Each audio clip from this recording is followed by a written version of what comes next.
As business owners, our goal is to build a self-sustaining system, a company that delivers great results, takes care of customers, and runs smoothly, even without us being involved in every little thing. But what do you do when an employee comes to you with an issue about another employee? Most managers react in one of two ways. They either do nothing and hope it goes away, or they step in and promise to handle it themselves. Does this sound familiar?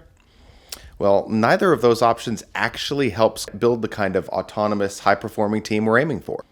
Let's start with the first response, doing nothing. Ignoring the problem often seems easiest, but it just lets issues fester. The second response, stepping in to solve the issue yourself, feels right as the boss, but it actually sets you up as the problem solver and not the coach. What happens when you're not around? Or worse, in the future, every issue is funneled back to you, and now suddenly you're babysitting a team instead of building one. The right approach? Empower your employees to address the issue directly with each other. When someone comes to you with a concern about a coworker, your first move should be to coach them on how to have that difficult conversation themselves. Ask them, have you spoken with them about this yet? And if not, encourage them to take the first step.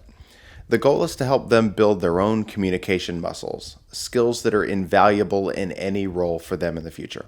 Let's go over an example. Imagine Sarah comes to you frustrated because Mark keeps interrupting her in meetings. Your instinct might be to talk to Mark directly, but instead you guide Sarah. Why don't you start, Sarah, with having a one-on-one with Mark? Let him know how this makes you feel when he interrupts. See if you can find a solution together. Set up a time to chat and let me know how it goes.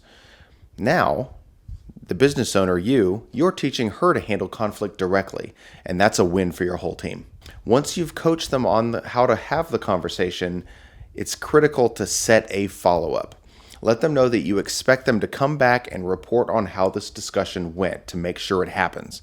This isn't just about resolving the current issue, remember.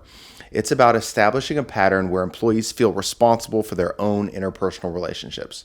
The more they practice, the more they grow. It's like giving them the keys to drive their own success rather than just being a passenger in the process. Remember, our goal is not just to solve the problem at hand, but to build a stronger, more effective, and self-sufficient team in the process.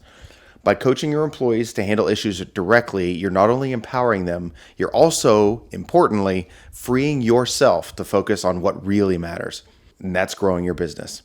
If this approach feels new or raises questions or you have issues about nuances in your own workspace, working with a coach can help you to implement these strategies effectively. Because the best teams, the ones that truly thrive, are the ones that learn and handle the hard stuff together.